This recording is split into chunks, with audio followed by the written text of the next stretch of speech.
akkaataa sirrii jahan gartee shawwaal itti soommanan waliyaadachiifna viidiyoo kana sheer gootu malee hadaraa bira hin kutin. Nabi rabbi alayhi salaatu wasalaam hadiisa keessatti man saama ramadaana namni ramadaana soommanee geesse thumma atba'ahu sittan min shawwaal eegana ammoo ji'a shawwaal tana keeysaa iida booda gartee namni guyyaa jaha soommanee itti dabale faka'annamaa saama dahra kullah akka nama amata guutuu soommaneeti nuun ja'a nabi rabbi alayhi salaatu wasalaam. Ji'a ramadaana irratti guyyaa jaha qofa dabaluudhaan ajrii nama amata guutuu soommanee arkachuu dandeessa. Akkaataan gartee ji'a kana jahan itti soommanan tokkoffaa gartee gargar baasuunis ni taha gartee walitti aansanillee soommanuun ni taha. Al-awlaa garuu irra caalaan yoonii fi akkuma gartee guyyaa iidaatii booda jahan walitti aansitee soommantee irra caalaa ja'an ulamaa induba. Gaafii yeroo baay'ee jahan shawwaalaa yeroo soommanan gartee gaafiin kaatu yeroo baay'ee namni qadaan ramadaanaa haga ramadaana keessa nyaate sababa adda addaatiin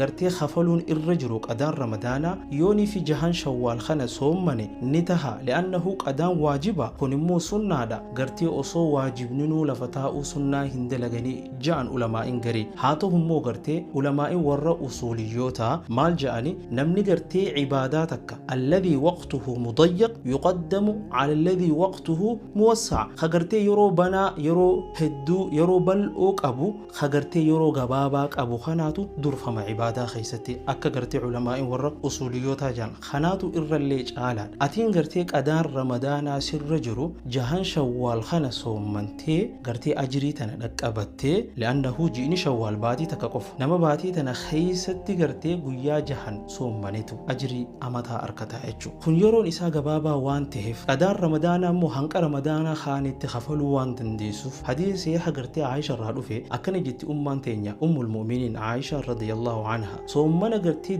amata dabreerraa qadaan irratti jiraata gartee ramadaana kaan jala dhiyeesseetiin ji'a shacbaanaa keessan kafaluu ture jetti ummaan teenya Aishaan. Tanaafu yeroo banaa yeroo bal'aa waan qabnuuf atiin immoo irra dandeessu irra caalaa yeroo hundaahu yoo qadaa sirra jiru sanillee kafalteetuma eegasii jahan kana itti aansiteetu santu irra caala. Immoo yoo kasitti baay'atu taate eegaa fakkeenyaaf yoo dhiiga laguutiif guyyaa 5 guyyaa 6 kan nyaattu taate jahan kana yoo gubbat dabalte ji'a cinaa ammallee soommanuu deemta jechuudha. Yoo kasitti ulfaatu taate jahan shawwaalaa kana soommanteeti eegas immoo amata kana keessatti suuta qadaa san ofirraa kafalta irra caalaan immoo qadaa kafalanii shawwaal soommanuu li'annahu warri akkana je'illee thumma atba'a thumma eegana alaan namni ramadaana soommanii jee nabiin alayhi salaatu wasalaam thumma atba'a eegana itti aanse eega ramadaana guutuu soommanii sittan min shawwaal jee nabiin jahan shawwaal itti aanse faka'annamaa saama dahara akka nama amata guutuu soommaneeti jaan. Tanaaf thumma atba'a tana booda gartee